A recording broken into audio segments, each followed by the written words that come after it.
तो दोस्तों सिंचैन के शो में कुछ ऐसे भी एपिसोड है जो बहुत ही ज्यादा हॉरर है या फिर उन्हें बहुत सारे देशों में बैन कर दिया गया। आज की इस वीडियो में मैं आपको सिंचैन के 3 ऐसे हॉरर बैन एपिसोड बताने वाला हूँ। इस वीडियो को एंड तक जरूर देखना क्योंकि लास्ट में जो एपिसोड मैं बताने वाला हूँ वो बहुत ही ज्यादा खतरनाक है और बहुत सारी कंट्रीज में बैन कर दिया गया और उसे जापान में भी परमानेंटली बैन कर दिया गया है। तो दोस्तों अब मैं आपको जो एपिसोड बताने वाला हूँ वो हॉरर तो नहीं बल्कि एक साइंस फिक्शन एपिसोड है। इसको शायद ही आपने देखा होगा और ये एपिसोड बहुत ही ज्यादा कम लोगों ने देखा है। तो अगर आपने एपिसोड देखा हो तो कमेंट करके जरूर बताना। एपिसोड शुरू होता है हमें एक साल दिखाया गया है जो की 1997, जहाँ पर एक लड़की जो कि सड़क पर जा रही होती है तभी वहाँ पे कुछ लड़के आकर उसे छेड़ने लग जाते हैं। फिर वो लड़की उन सभी लड़कों को फाउंटेन पे टांग देती है। उसके अगले सीन में हमें सिंचैन को दिखाया गया है जो कि एक अलमारी के पास एक बुक को ढूंढ रहा होता है। उसके बाद नोहारा फैमिली खाना खाने चली जाती है तभी वहाँ पे बहुत तेज बिजली कड़कने लग जाती है। वहाँ पे कजामा आ जाता है। वो कोई सिंचैन वाला छोटा कजामा नहीं होता बल्कि वो फ्यूचर से आया हुआ बड़ा कजामा होता है जिसकी उम्र 19 साल की होती है। वो बताता है कि मैं फ्यूचर से यहाँ सिंचैन को बचाने के लिए आया हूँ। ये उन्हें बताता है कि 2011 में एक रोबोट ने बहुत आतंक मचा रखा है और वो सबको मार रही है, लेकिन एक हीरो ने उसको डिस्ट्रॉय कर दिया। लेकिन वो हीरो और कोई नहीं बल्कि हमारा सिंचैन है और वो ये भी बताता है कि इसलिए वो 2011 से 1997 में आई है सिंचैन को मारने के लिए ताकि फ्यूचर चेंज कर सके। कजामा बताता है कि हमें उस रोबोट को हराने के लिए उसके पीछे दिए गए 2 बटन्स को दबाना होगा जिससे वो हमेशा के लिए मर जाएगी। तभी वो रोबोट वहाँ पे आ जाती है और शीरो उस पे भौंकने लग जाता है। हैरी चेक करने जाता है तभी वो उसके मुंह पे पंपकिन फेंक के मारती है जिससे हैरी बेहोश हो जाता है और कजामा उस रोबोट से लड़ने लग जाता है, लेकिन वो रोबोट को कुछ नहीं कर पाता। कजामा की बहुत पिटाई हो जाती है।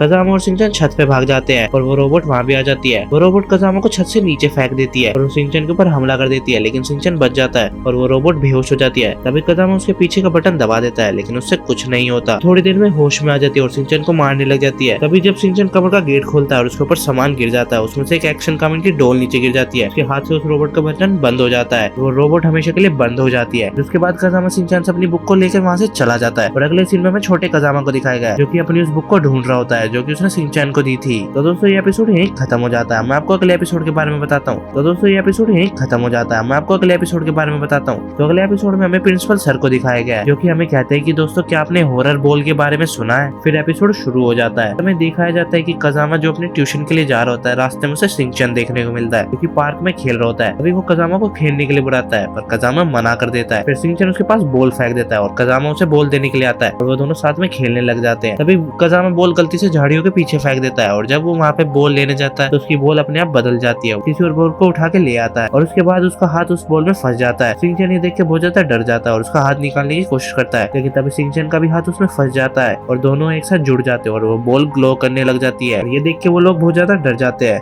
फिर सिंचैन को प्यास लगी होती है तो वो पानी पीने जाता है तो उसका हाथ बाहर निकल जाता है, लेकिन सिंचैन वापस अपना हाथ उसमें फंसा देता है। ये देख के कजामा बहुत ज्यादा गुस्सा हो जाता है और कजामा अपने ट्यूशन पे पहुंच जाता है और सारे बच्चे उसे देख के बहुत ज्यादा अजीब सा बिहेव करने लग जाते हैं। तभी कजामा को सर बोलते हैं कि तुम सिंचैन को यहाँ पे क्यों लाए हो। तभी कजामा अपना हाथ उठा के देखता है तो उसकी बॉल गायब हो जाती है और फिर ये एपिसोड खत्म हो जाता है। तो दोस्तों वो बॉल कहाँ गई, अगर आपको पता है तो आप मुझे जरूर बताना कमेंट्स में। अब बारी आखिरी एपिसोड की जो बहुत ही ज्यादा खतरनाक है और इसे बहुत सारी कंट्रीज में बैन कर दिया गया। एपिसोड की शुरुआत में हमें देखने को मिलता है कि मित्सी कपड़े सुखा रही होती है और सिंचैन फुटबॉल से खेल रहा होता है, लेकिन सिंचैन उस फुटबॉल को एक दीवार में देके मार देता है जिससे दीवार में बहुत बड़ा होल हो जाता है। जब मिक्सी घर के अंदर कपड़े रखने जाती है तो उसके कपड़े गिर जाते हैं। फिर वो बालकनी पे जाके कुछ कपड़े सुखा रही होती है जो कि उड़ के पेड़ पर चले जाते हैं, तो वो उस कपड़े को डंडे की मदद से उतारने लग जाती है। तभी मिक्सी उस कपड़े को सिंचैन को दे देती है, लेकिन सिंचैन उसे गिराने वाला ही होता है। तभी मिक्सी उसे उस डंडे की मदद से बचाने लग जाती है और वो डंडा दीवार में जाके लग जाता है जहाँ पे होल हो रहा होता है। उस डंडे की वजह से उस दीवार में आर पार का होल हो जाता है। तभी वहाँ पे हैरी आ जाता है और वो उस होल को ठीक करने लग जाता है, लेकिन गलती से हैरी का हथौड़ा उस दीवार के ऊपर की साइड लग जाता है जिससे वहाँ पे बहुत बड़ा होल हो जाता है। तभी दूसरी तरफ मिक्सी खाना बना रही होती है और ये आवाज सुन के वो गैस को ऑन छोड़कर उनके पास आ जाती है। तभी सिंचैन अचानक से वहाँ पे लाइटर लगा देता है और वहाँ पे बहुत बड़ा ब्लास्ट हो जाता है। तो इस एपिसोड में आखिर में बहुत ज्यादा वायलेंस को दिखाया गया है, इसलिए इस एपिसोड जापान के साथ साथ बहुत सारी कंट्रीज में बैन कर दिया गया। तो दोस्तों अगर आपको ऐसे सिंचैन के हॉरर एपिसोड्स के बारे में जानना है तो इस चैनल को सब्सक्राइब कर दो, वीडियो को लाइक कर देना। मैं मिलता हूँ आपसे अगली वीडियो में, तब तक के लिए गुड बाय।